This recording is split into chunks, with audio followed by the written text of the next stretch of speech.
बहुत बहुत शुक्रिया आपका कि आपने एक अहम मौजू पर मुझे बोलने का मौका इनायत फरमाया।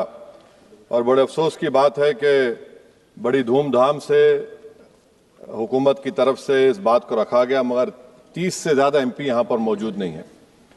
मैडम, पहले तो मैं वज़ीर आज़म की इस बात की मजम्मत करता हूँ और उनको बताना चाहूँगा कि जिना के बारे में उन्होंने जो कहा था, हम तो जिना के सख्त मुखालिफ है, इसलिए भारत को अपना वतन माने, मगर 42 में आपके प्यारे वीर और जिना की पार्टी ने नॉर्थ वेस्ट फ्रंटियर, सिंध और बंगाल में मिलकर हुकूमत चलाई और उस हुकूमत ने 1.5 लाख हिंदू और मुसलमानों को अंग्रेजों की फौज में शामिल कराया ताकि वो लड़े।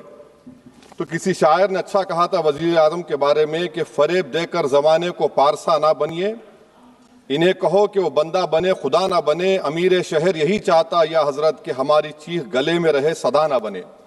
दूसरी बात मैडम, हमारे वजीर दिफा जनाब राजनाथ सिंह साहब ने बड़ा ही अजीब व गरीब और तकलीफ दे बात कही उम्मुल मोमिनीन के बारे में और उम्मुल किताब के बारे में। उम्मुल मोमिनीन उनको कहते हैं जो हमारे प्रॉफिट मोहम्मद सल्लल्लाहु अलैहि वसल्लम की वाइफ हैं।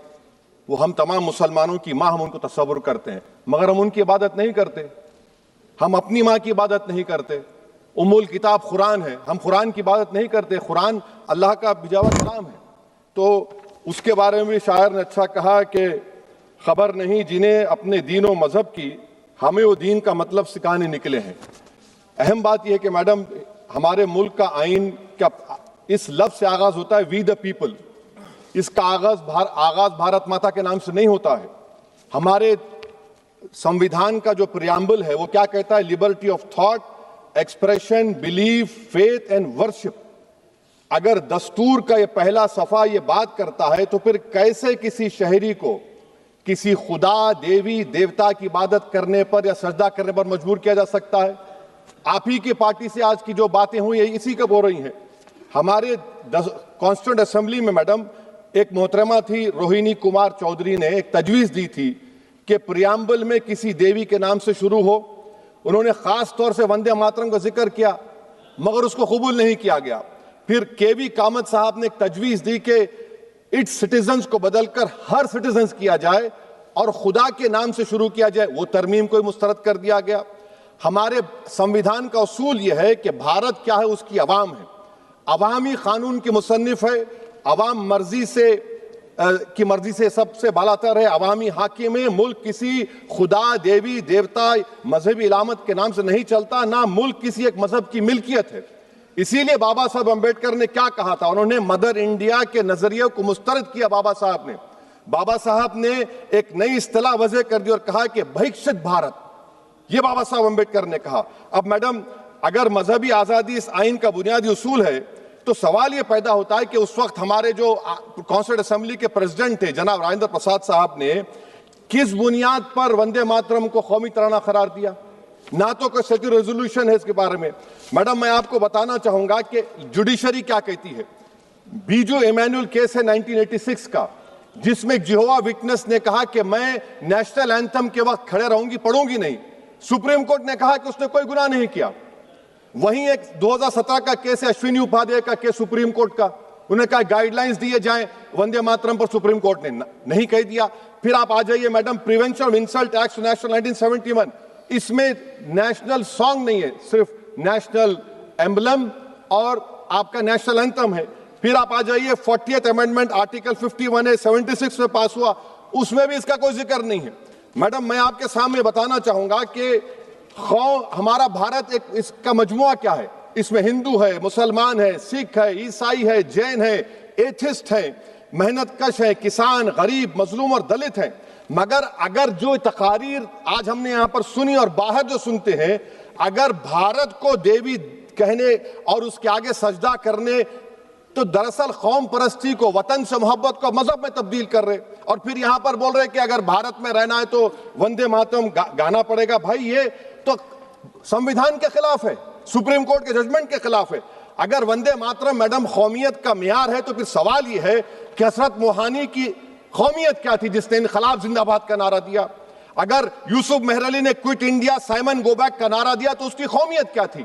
अगर हैदराबाद से मौलवी अलाउद्दीन जो मक्का मस्जिद का पहला मुजरिम है काला पानी में, और तुरेबाज खान जो मारकर लाश को लटका दिया गया था हैदराबाद में 8 दिन तक, उसकी कौमियत क्या थी?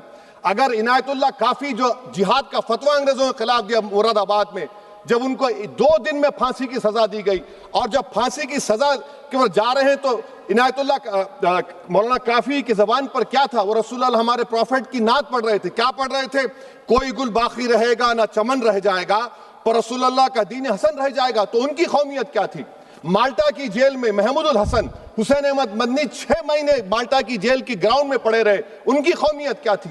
अल्लामा फजल खैराबादी का वो सेल काला पानी का पुकार पुकार कर से पूछ रहा है, जो वहीं पर मर गए, खबर वहां पर है, बताओ मेरी कौमियत क्या थी? मैडम, मैं एक मुसलमान हूं, मैं इस्लाम को मानने वाला बावकार इंसान हूं, और मेरे मजहब की बुनियादी तालीम तौहीद है, ला इलाहा इल्लल्लाह, नहीं है कोई खुदा सिवा अल्लाह के। और कुरान में अल्लाह क्या बोल रहा? इय्याका नाबुदु इय्याका नस्तईन, तुम मेरी इबादत करो, मुझे मानो। मुझे कहां से मिल रहा? आर्टिकल 25 से मिल रहा है। मुझे कहां से मिल रहा है? Liberty of thought, expression, belief, faith and worship से मिल रहा है। तो इसको जोड़ना ये बहुत ही खतरनाक होगा। और हमारे प्रॉफिट मोहम्मद सल्लल्लाहु अलैहि वसल्लम जब मदीने को गए तो उन्होंने उस वतन के लिए दुआ की, कहा कि अल्लाह मदीने की मोहब्बत हमारे दिलों में और इजाफा कर दे, मक्के से ज्यादा कर दे।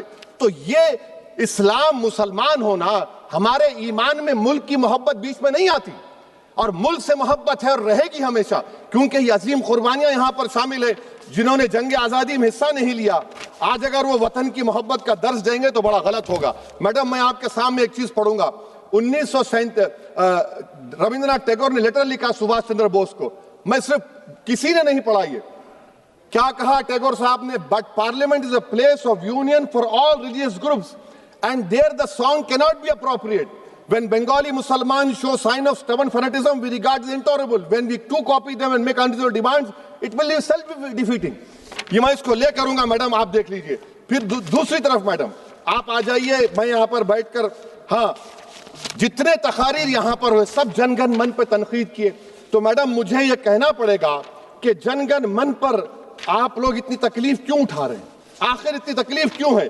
तो मैं जब जाकर देखा तो मुझे 28 दिसंबर का ऑर्गेनाइजर मैगजीन का आर्टिकल मिला, जिसमें ऑर्गेनाइजर लिखता है कि what is the moral sanction behind government choice of Jana Gana Mana, except that it can be made an item of entertainment at the sumptuous parties thrown by government officials.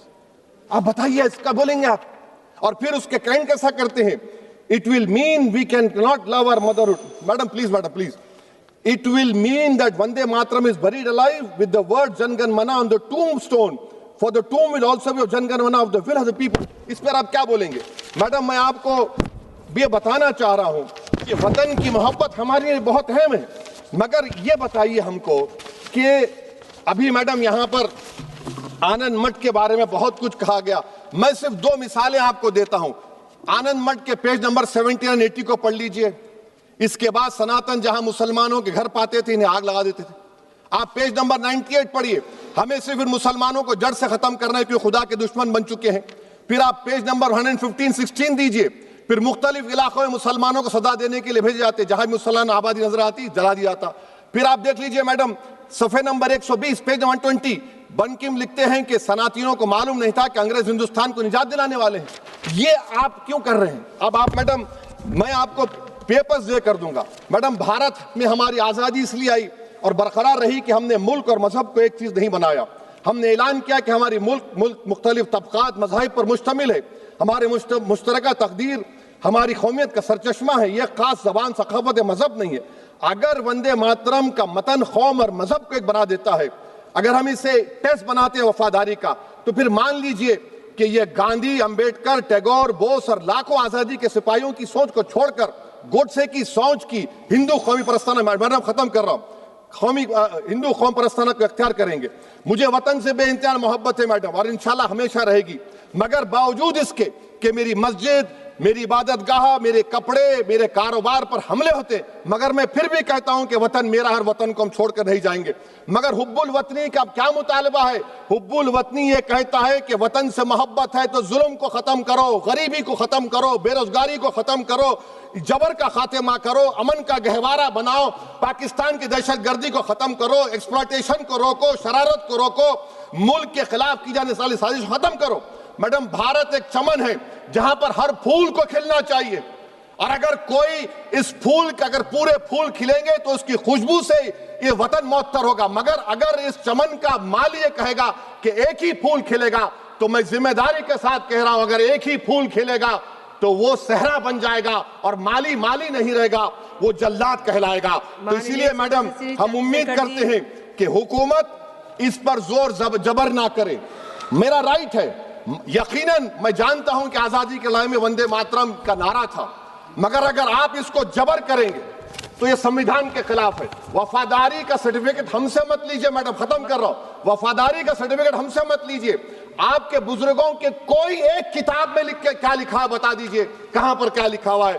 तो मैं madam मैं इस शेर पर अपनी बात को खत्म कर रहा हूं मैडम, मैं इस शेर पर अपनी बात को खत्म कर रहा हूं मैडम, मैं अपनी बात को खत्म कर देता हूं मैडम, क्योंकि आप बहुत जल्दी में हैं। कि भारत जिंदाबाद, हिंदू मुसलमान जिंदाबाद, दलित जिंदाबाद, ईसाई जिंदाबाद, आदिवासी जिंदाबाद, जो किसी खुदा को नहीं मानते वो भी जिंदाबाद, और मैडम सब पिछड़ा सब आ गया इसमें। तो हम उम्मीद करते कि इस रूह को आप समझेंगे अगर आप सिर्फ अपनी आइडियोलॉजी को लेकर चलेंगे। और आखिर में मैडम, जनाब बंकिम चंद्रा साहब के बारे में मैं आपके सामने डॉक्यूमेंट लेकर रहा हूं कि उन्होंने बीए का एग्जाम पास नहीं किया था, 7 मार्क्स से फेल हो गए थे, ये भी रख रहा हूं। तो आप जिसको लिटरेरी जायंट बता रहे ये नहीं है। बहुत बहुत शुक्रिया धन्यवाद सभापति महोदया। मैं इस सदन का ध्यान